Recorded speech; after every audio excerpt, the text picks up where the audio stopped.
Hey everyone, welcome back to a new video. Today I'm going to be sharing a paint with me / Q&A. So I'm going to be painting and just kind of sharing like a time lapse of a couple paintings I've done and answering a ton of questions today because I have asked y'all to send in questions multiple times and I haven't had the time to sit down and actually answer them.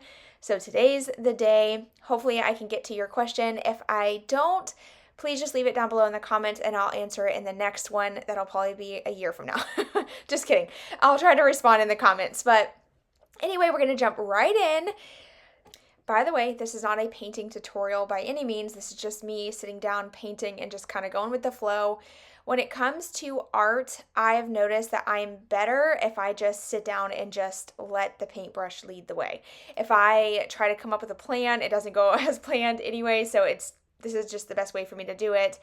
So I'm just going to kind of share this as a time lapse. You'll notice there are going to be some jumps in the video. That is just because at some points during painting, I do have to turn off the camera, and then, I don't always film I can't, as much as I would love to just set up a time lapse of the entire thing, I don't have storage big enough for that on my computer. So it takes hours and hours to paint a picture, but anyway, that's enough about that. Let's get into the first question. So we're going to start off strong. I really like this question. It's something I've never been asked before. So here we go. If you wanted to quit YouTube today, could you, or do you depend on that income? The quick answer is no. I could not just quit today if I wanted to. We do depend on my income. Could we live on one income? Absolutely. But at this moment in time, we do use both of our incomes. So I guess the quick answer would be no, but could we make sacrifices? Absolutely. There's no reason why we can't live off of one income. It's just hard. Times are hard. Things are expensive. Groceries alone. If honestly, I think we would be very, very, very, very tight on money. We'd be back to square one if I, obviously quit YouTube today. But I don't plan on doing that. I'm going to stick around as long as YouTube allows me. And as long as y'all are watching, I will be here. So don't worry about that. And while we're on that subject, I just want to say thank you because the fact that you take time out of your busy day to come hang out with me means the world to me. It helps my family tremendously. And I am so incredibly grateful for this opportunity to show up here. It's something I don't take for granted at all. I feel so incredibly lucky to be in the position I'm in. So thank you so much for that. Lots of questions about my paintings and where I learned to paint. So while I'm painting, I thought I would answer this question quickly at the beginning. So I've actually, I never studied art or anything like that. I just learned over time. And actually it wasn't until this past year and a half that I started to try to paint a beautiful picture. And it just came together. And my husband and I and the kids, we sat down at the table and we followed along with a Bob Ross tutorial, and I loved it so much, and I found so much joy in painting. So then I just recently started to just paint on my own and just kind of just practice. But no, I've never went to school for art in any way. I've always enjoyed painting and drawing, and actually I've been practicing drawing realism, specifically portraits, but I'm not ready to show those publicly. I'm practicing. I got myself a little drawing pad and some nice pencils. And honestly, the eyes look so good, but I might insert like a little picture right here. Maybe, I don't know. I don't know if I'm ready to show that. It's one of those things where I just sit down sometimes and I just escape in the painting and I just kind of let it happen. And then speaking of paintings, someone's asked if I would ever sell them. And I definitely would sell my paintings. I just don't know where to begin with that. I actually looked into an Etsy shop and I signed up for one. And I did a practice upload where I uploaded a digital copy of the picture that I painted. And it's just so confusing, and I don't have the patience for that type of stuff. I'm not really that tech savvy. So it's a little stressful to try to get started with selling paintings. And I've also heard that Etsy is like a little confusing. So to try to just create my own website and sell from my own website, which that could definitely happen as well. I just don't know where to start. I don't know how much to list my paintings for. It's just it's stressful to think about. All right, so next question says, what would you call your home Lord, I can't talk. The question says, what would you call your home decor style? So, to be honest with you, I don't really know if there was like an exact style for my exact style because I feel like I just have a mixture of different styles that I like and I just combine all of them together and I call it a day. I used to be really into the farmhouse style and then I went to modern farmhouse and then I kind of started to transition over to the organic style, but then I realized that it's so hard to keep up with trends. So I'm just like, you know what? I like antiques, I like some modern things, and I just mix everything together and I love it. And I think it makes my home unique. I do feel like I have a very unique style, and I'm happy that I finally found that. It took a while to get there because obviously, with the trends and being on social media, it's almost one of those things where if you are any type of DIY or decor style channel, you have to follow trends in order to stay relevant. But I've noticed that over time, I've learned that there's way more to me and my channel than just decorating, and as much as sticking with the trends would really help my channel grow and get lots of views, I know that the decor DIY niche on my channel is where the bread and butter is. But I also realize that it's not feasible to keep up. I can't. It's so expensive to keep up with constant trends and constantly redecorating your home. And although I do spend money to make money, sometimes you got to like have like a cutoff moment where you're like, okay, I can't constantly be spending just to make money. So I think that's where like my style kind of transitioned from just sticking to like the trendy stuff to more of like a traditional style. So I guess if I could put a name on it, it would be traditional. I believe. I think that's what you would call it. It's just a mixture of all different styles together, just whatever catches my eye. Like recently, I went to a thrift store and this antique lamp just, oh my gosh, I don't know what it was about it, but I just absolutely loved it. And while it's not everybody's style, there was just something about it that made me happy. And it was 13 bucks. I grabbed it and I have that right here on my desk. And yeah, it's gorgeous. And I like a good variety of decor styles, I guess. Next question was, well, what are your plans for your kitchen? So, this has been a hot topic ever since I mentioned it in one of my most recent vlogs. I talked about wanting to refresh our kitchen. It's time for like a little update in there. And so, a quick little backstory. Whenever we purchased this house, we bought it from a guy who flipped the house. So, it's an older home. It was like built in the 70s, but the people who lived here previous to the previous owner completely destroyed this house. It was in really rough shape, according to our neighbors. This guy came in and flipped it. And so he got like new windows. I believe he bought most of the windows and most of the supplies from like a scratch and dent type of place because the window in our kitchen is actually frosted as if it's supposed to be for the bathroom. And our bathroom window is not frosted. So I think whoever he hired to install the windows just accidentally flip flopped them because they are the same size, but the track is different. So I know some of you are going to comment and be like, well, just switch the windows. But the actual track itself is not the same. So we'd have to literally pull out the entire window, then switch, and then seal. It's not worth it to me. So it would be better if we just replaced just the kitchen window. And so that's one of the main things I want to do. But I don't just want to replace it, I want to make it bigger. I think I want to take down the single cabinet that we have in between the sliding glass door and the window and put a large window there. So basically, we're going to have like a wall of windows. I don't know. I have a whole vision. I'll have to make a whole video on it. There's a lot that I want to do to our kitchen, and I also want to take down the microwave above the stove, and I want to do like a range hood because we really do not use our microwave that often. I'm like over the microwave being up there. I don't like it. So we'll see. I might share that in an upcoming video, like a vlog or something, and kind of just walk you through my vision.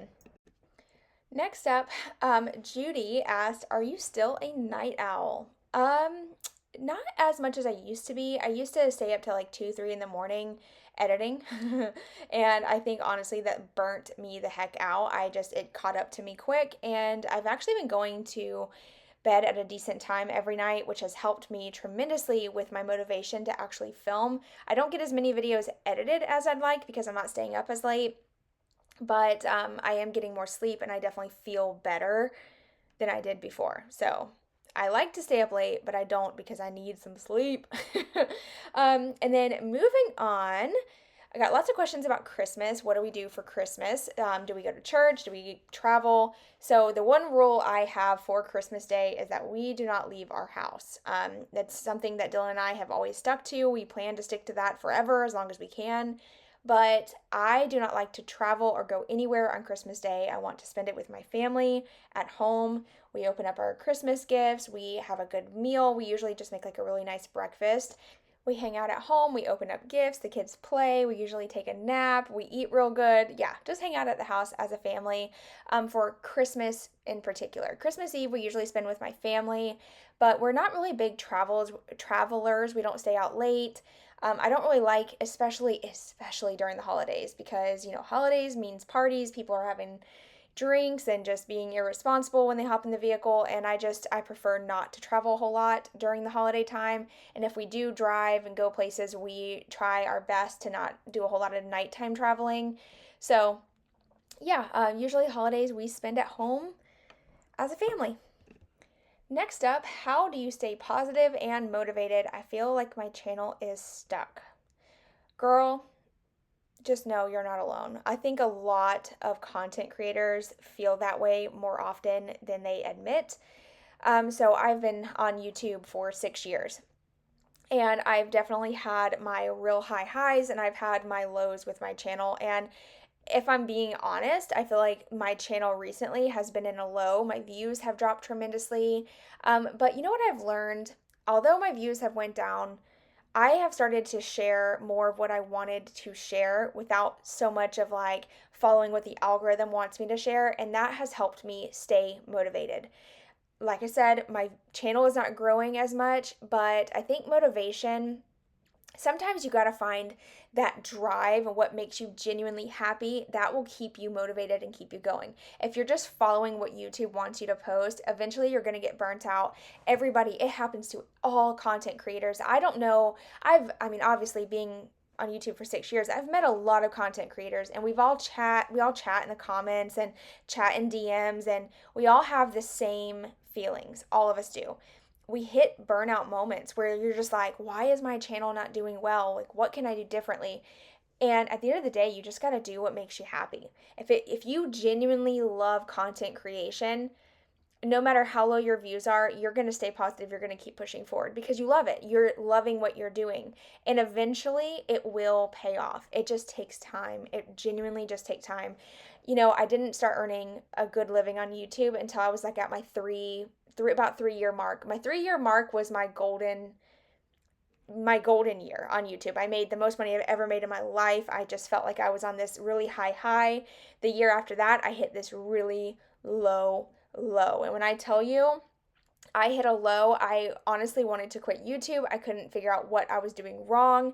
And I think because I was in that high, I got so caught up in like chasing, like I said, the dream. I was chasing the dream. I was chasing the views. I was chasing whatever would get me the views. And eventually it caught up to me, and then I had to just reevaluate my life. This past couple years I have been working really hard at just doing what makes me happy, and I can tell you right now, 2-3 years ago, I would have never sat here and filmed this type of video because I already know this is not going to appeal to most of my audience. This is not going to be a good performing video, but I don't care anymore. I'm at a point in my life where I just want to do what makes me happy, and honestly, that's what you got to find what genuinely, sparks joy, and I promise everything else will fall into place.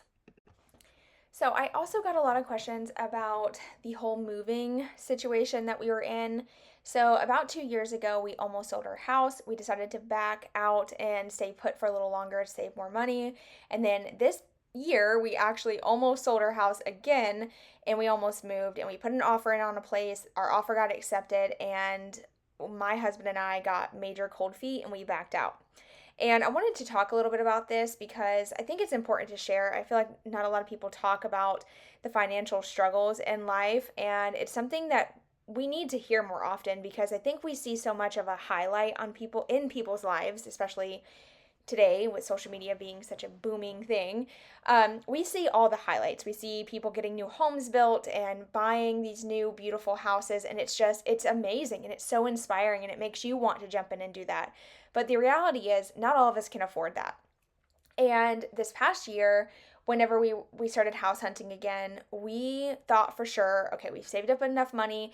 We were going to sell our house, use the profit to put towards the new place, get us some land, and start a little farm, because that's what, at least what I think I want long term. But I actually, during that process of preparing to sell, we realized that we actually enjoy the freedom of right where we're at. We live in a home that is affordable. Our mortgage is low. We love our neighbors. And going along with this, someone asked, why would you ever want to sell your house if you have great neighbors? And I think the only reason why we'd ever leave this house, honestly, is because we would want more land. It's not because we need a bigger house or we want something nicer or we have, no, it's not that. Because the last house we put an offer on was actually a double wide mobile home that was in really rough shape that needed a full remodel. So it's not even about the actual home itself. It's more so the land. It's having room to breathe, to be able to walk outside and not be like in your neighbor's yard pretty much. I just want more space. But we've learned, especially during the process of selling, or we were getting ready to list our house. I got extremely emotional when I was preparing. I got the house so cleaned up and I took a couple of pictures to send to the realtor at the time. And I just felt this overwhelm of like, already regret. Like, man, am I going to regret this? Am I going to wake up and cry because I miss my old house, and I don't know why, but it makes me like emotional talking about it. And I think it's because, shoot, I'm sorry. I think it's just because this was our first home. This is the home that we grew as adults in my opinion. Like, we really have changed our life since we moved into this house in a lot of ways, not just financially and just maturity. Our kids have grown up so far in this house. Like, I just feel like this is home. And although I want land, there's something about this house that just makes me want to stay. But then there's also things about this house that make me want to leave. And I think no matter what, you're always going to have those things with every home you live in. And I think this past year, Dylan and I were just talking, like, our goal is to be debt free, and we're trying really hard to get there. And we're working real hard at paying off our trucks and, just get to the point where we are debt free and hold on to this house. And the only way that we'd be able to move currently into a new place is if we sold our home. And I don't want to sell this house. If I do ever move, I want to have this as a rental. I want to be able to keep this home long term because I'm very emotionally attached to this house. And I know that. And I think in the moment you get excited and you're like, oh yeah, I'll sell it and just take the money and put it towards something else. But in reality, I think when I started to get closer to that point, I was like, oh, heck no, I can't do it. I can't do it. And then the kids were playing with a neighbor and she ran over. And I remember that we had told them that we were moving because we got our offer accepted and we were, preparing them for that.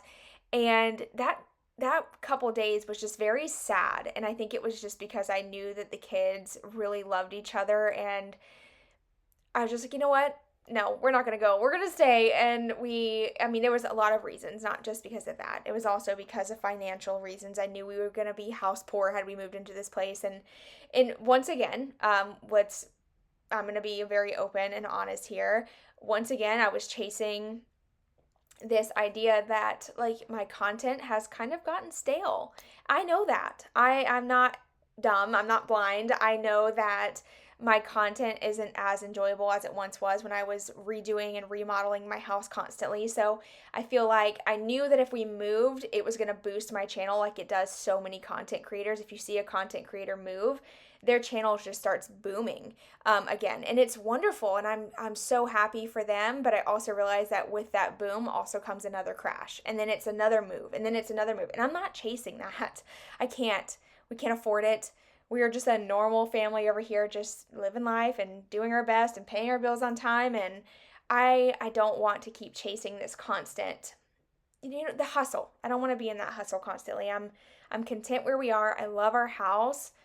Do I want land? Of course. But I think we can buy land and have land to travel to maybe and like put a tent on or like a little camper or something eventually if we save up and do that and just stay here. I don't know if we're going to be in this house forever. But right now with these interest rates and these prices, at this rate, this is our forever home. So we'll see. We'll see. Time will tell. Next question. I could see you and your husband flipping houses. Is that something you'd want to do? Absolutely. I've always had a dream to get into like real estate in general, especially flipping houses. I obviously would love to flip a home, but you kind of just go back to finances, like we just can't afford it. Eventually, I hope one day we will. We're going to keep working hard and hopefully achieve that goal, but yeah, I think, I just don't want to go into debt trying to do something like that. I think that's a mistake a lot of people make is they'll take out like these massive loans to try to jump into that business. And I just don't want to put my family in a position where we are struggling to make ends meet. And I think, at the end of the day, it just money. If money wasn't a factor, there was a lot of things I'd love to do. Um, Next up, I'm really curious, do people recognize you when you're out in public? And yes, I actually do get recognized quite often. Um, at first, I remember it being like really terrifying, but I've gotten used to it at this point. Now, before I come off as like some celebrity level, I don't want to come off that way because that's kind of how it sounded. I've literally met maybe six people in person, but meeting six people, I guess it's been a little bit more than, it's been a little bit more than that. I can count on my two hands though. It hasn't been no more than 10 times. Now I have had people comment after they've seen me out in public and they'll say, oh, I saw you here. Didn't have a chance to say hi, but love your channel, stuff like that. And I am, so thankful for those who like quickly say hi. It's really cool to meet you guys in person. So but it was nerve-wracking at first. I've just gotten used to like things to say. I remember this one time. Oh my gosh, if you're watching this video, leave a comment below. But I was walking into Walmart and all of a sudden I hear Carrie Lynn. And she was like driving by in her car and I turned and she's like, I love your YouTube channel as I'm walking in. And it was just, y'all, when I tell you I turned cherry tomato red, I was like, where is a cave I can crawl into? Everyone like turned my way. I was so embarrassed, but not like, I think it's just because I don't like that type of attention. But that was one of the moments that I will never forget. And the time I was at TJ Maxx and the cashier was actually a subscriber, so that was cool. Definitely some interesting moments meeting you guys out in public, but it's always cool to say hi.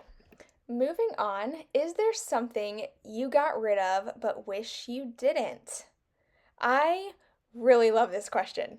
So, yes, I actually do have something I got rid of that I really regret getting rid of. And I didn't regret it until like a year or two later, but I think going back to this whole like constantly changing my house and keeping up with the trend thing. So, we had this dresser that my husband and I, it was our first ever DIY project that we worked on together. Y'all may remember it. I had this dresser as a TV stand in my first and second mobile home that we lived in.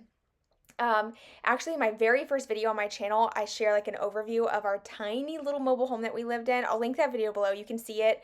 That's where I had our TV. And then when we moved into our second trailer, that's where I actually stayed consistent with my YouTube channel.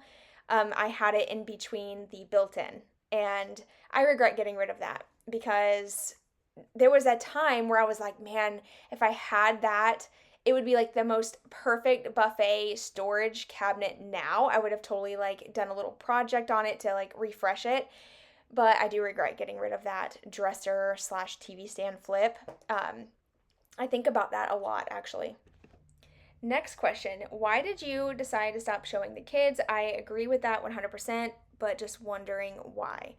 This was actually asked a lot because I have stopped sharing the kids. I started blurring out their faces or just cutting clips if they like come into the video and you can see their face.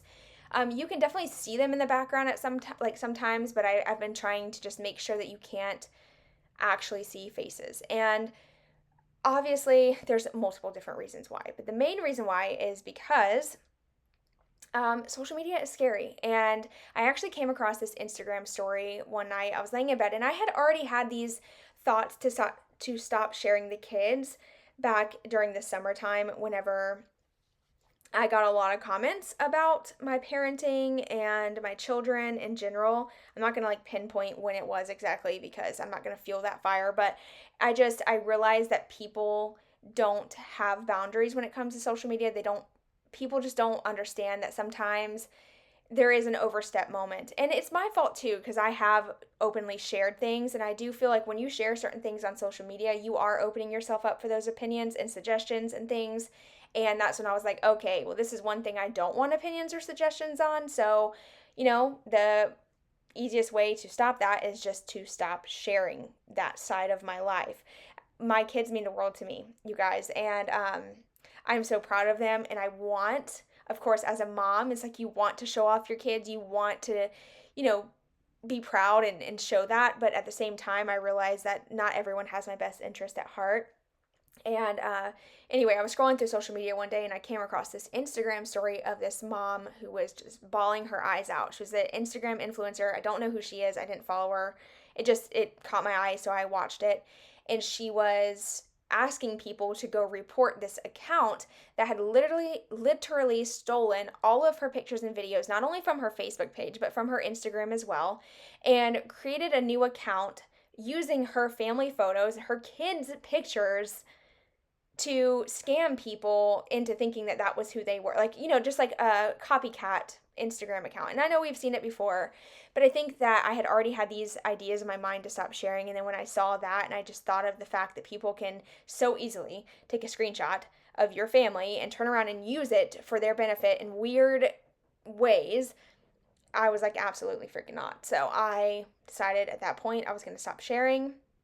Do I think that I'm going to do this forever? I don't know. I don't know how long this will be for. But at this moment, until my kids are old enough to understand the dangers of the world, I don't think that I plan on sharing anytime soon. And yeah, I'm not going to lie, it's been a little bit challenging because obviously they're such a huge part of my life and they're with me all the time. So it is a challenge, but it's a challenge I'm willing to face to protect them. All right, so we're going to jump into some questions that I got back. Oh man, it says 5 months ago. Has it really been that long? I'm so sorry. I'm just getting to these questions. Don't hate me. So Managing the Mother Load 3 said, has the growth on YouTube changed you? In what way? So I think the growth on YouTube has changed me in quite a bit of ways, actually. Not in such a negative way. Actually, there's a couple of things. So we'll start with the first major one. I think YouTube growth has obviously given us financial freedom. I am so thankful for that. It's given us a lot more opportunities in our life, and I can't even put into words how grateful I am for that. I've also gained a lot more confidence in myself than I used to have. That's for sure. But I've also, in a negative impact, I think it's also made me a little bit more self conscious in some ways. More physical things, I think, than anything, just because, obviously being on social media, you get comments and you get like mean people saying mean things. So, of course, already having these thoughts in my own mind as a woman, and then you read something, it's just like, oh gosh, seriously. And then it just kind of fuels that. But overall, the confidence I've gained and definitely having help financially has been incredible, and I'm so grateful for that. So the good definitely outweighs the bad. Next up, Stacy said, I love when you and your husband are helping each other. Is he camera shy? And were you camera shy? I can tell when you're shopping, like at thrift stores, you're quieter.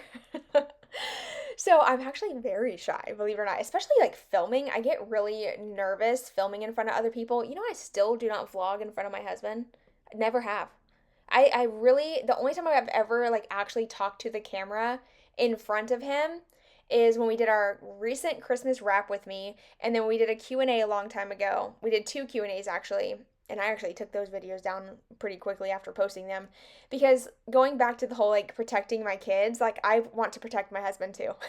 I have like this mama bear mentality, like all it takes is one thing and I'm just like delete. I can't. I can't help it. It's just I just want to protect them because I love them so much, and anyway, but yeah, he's camera shy, but we have been sharing a little bit more on videos and stuff together. He's been helping me with a few like projects, and definitely enjoy sharing our little, banter back and forth. We really enjoy that. Next up, Jane Doe said, who are your favorite YouTubers? Where do you get your inspiration from? I'm seeing a little EXO McKenna on a budget and I'm loving it. Thank you. That is a huge, huge compliment. So McKenna actually just restored a cottage. I don't know if she's still working on it. The last video I saw of hers was her kitchen update in the cottage. She did like a kitchen um, update on like her cabinets. But she's the one that I got the inspiration to paint the pashmina in my master bedroom because I saw her dining room that she painted, and honestly the pashmina color does not look the same in my house as it does in hers, but either way, she like redid a cottage. She has an amazing style. Definitely like her. I need to go check out her channel. I haven't watched in a while. But my favorite YouTube channel to watch on my downtime, actually anytime they upload, I always click and watch, is called Life Uncontained.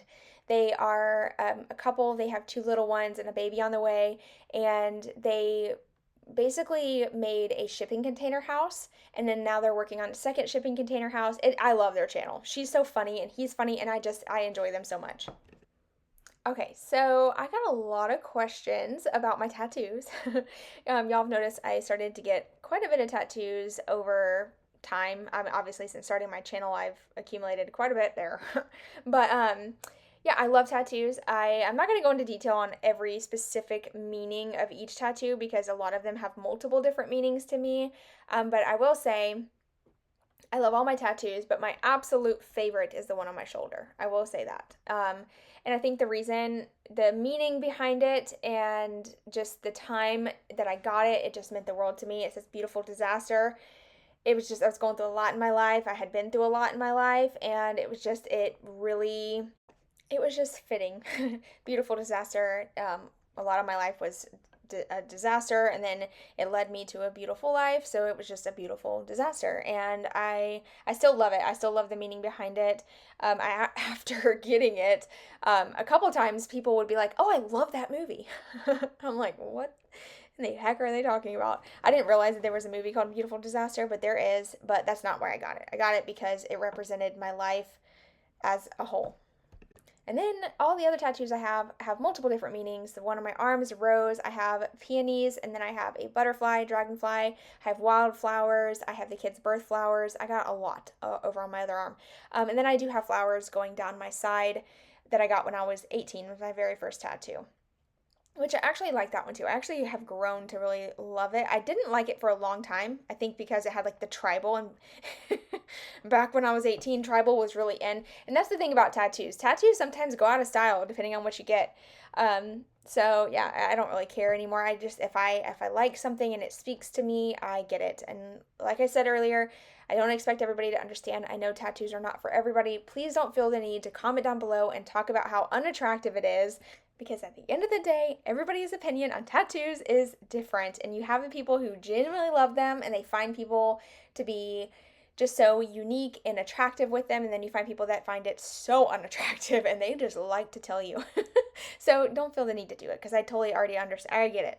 I already get it. So anyway, moving on. Next question I got was about my cleaning channel, why I started a cleaning channel. Do I feel like it's necessary? Why don't I just post cleaning content here? So back when I started my cleaning channel, I started that channel because I was trying to niche down this channel. I was trying to get this channel to grow. So I knew I needed to take some of the type of content off of this one and just stick to DIYs and home project type of content here. So I created the cleaning channel to separate the content. But during that time, I also really liked having the cleaning channel because it was a great backup plan. God forbid anything ever happened to this channel. Channels do accidentally get deleted. Sometimes they get hacked. Having a backup and a way to contact you guys was ideal because this is how I earn a living. So I needed to have some type of backup plan. So that's why I started the cleaning channel. However, as time has went on over the past couple years, I have found it extremely difficult to stay consistent on both channels. It is challenging, and I have considered stopping the cleaning channel a few times. I'm going to keep it obviously up and running, and I will post on it occasionally to keep it alive because of the whole hacking thing, and if anything was to ever happen, I do have a backup. But as far as like the content goes over there, I've been slowing down the type of content I share, and I'm trying to post more here on this channel and just have multiple different types of content here again like I used to, because that is what's enjoyable to me. It's what I'm able to accomplish too. Like, it's really hard to manage two channels and post over there once a week while still trying to post over here 2 to 3 times a week. So I don't know. We'll see. I would love to hear your thoughts on that as well. What you think? Should I keep the cleaning channel? Should I just start posting all the content here on one channel instead? I don't know what to do. I go back and forth on it all the time. All right, so Rachel asked, what is your most favorite project that you have worked on and completed so far? When your projects don't go the way how do you bounce back from it and how do you keep going with it without giving up?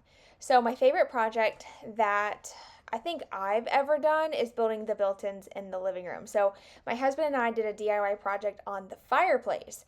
But the built-ins I actually built completely by myself. At one point I needed him to just help me hold everything in place, but I did the rest. And I am so stinking proud of that project. I think it's because I put my mind to something that I didn't think I could do and I did it. Now, projects never go as planned, ever. But at the end of the day, I just tried to picture the end result and keep that in my mind. Like, okay, I'm going to finish this. I'm going to finish this. But there's times where I've started mini projects and they've taken way longer than I expected, or they've just been so frustrating. For instance, one of those projects was our kitchen island. We did the epoxy countertop. And let me tell you, that was like one of the most annoying projects I've ever done. And guess what? The whole countertop is stained. No one told me that epoxy stained until after it was done. All these epoxy videos I watched, no one mentioned that if you accidentally spill coffee, you have to immediately pick it up.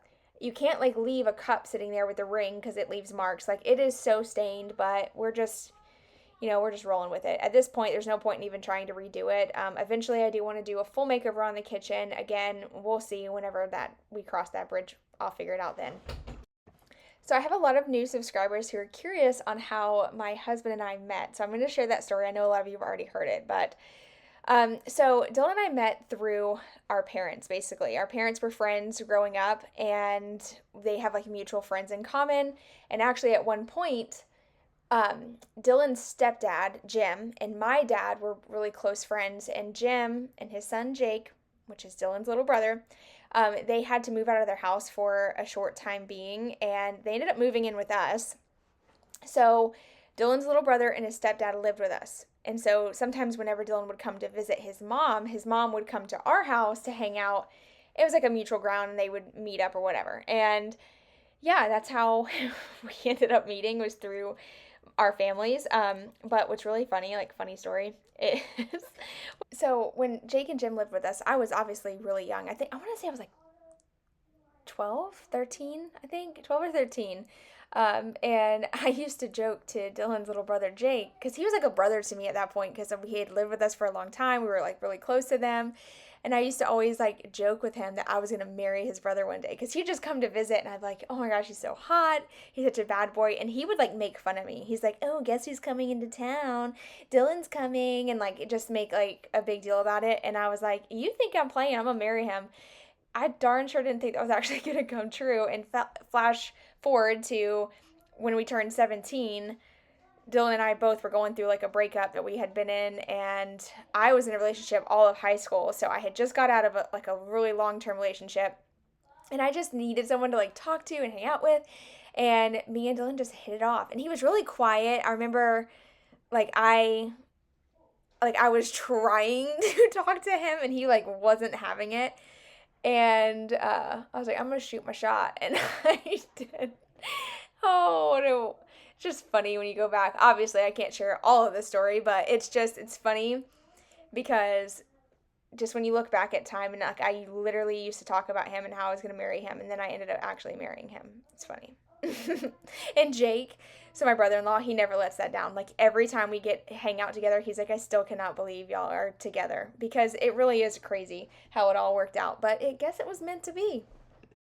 And to top it off, Dylan like ended up meeting me in like a time in life where things were really crazy, and he stuck around through all of it. Nothing ever scared him. He never got, I don't know, like obviously whenever you're going through like a hard phase in life with your family and stuff like that, people usually get scared and they run away, but he stuck it out even in the hardest times, and I knew he was the one. I knew it. And here we are 13 years later. All right, so this paint with me is about to come to an end. I'm going to share with you how the paintings look in frames that I recently thrifted. But before I do that, last question. Where do you hope to be in life 5 to 10 years from now? I think the ultimate goal is to be 100% debt free, not just debt, like little debt, but like house debt too. I'd love to have the house paid off. I think that'd be absolutely amazing. I would love to still be here sharing, or maybe even to get to the point where I'm selling my paintings would be wonderful. I just don't, like I said at the beginning of the video, I just don't know where to begin with all that. So I'd love to do that. Of course, happy, healthy is very important. All the kids, as if I have 20. I want the kids to be happy and healthy, of course. My husband the same. And yeah, just living our best life. That's where I hope to be in 5 to 10 years. Where do you hope to be in 5 to 10 years? Y'all let me know in the comments. But thank you so much for hanging out with me today with this paint with me. I hope you enjoyed watching and hearing what all the questions I had to answer. I will go ahead and include the after shots right here of the paintings. Let me know what you think of these. And yeah, thank you so much for being here today. I hope you have an amazing rest of your day, and I'll see you in my next one. Bye, y'all. Strangers again.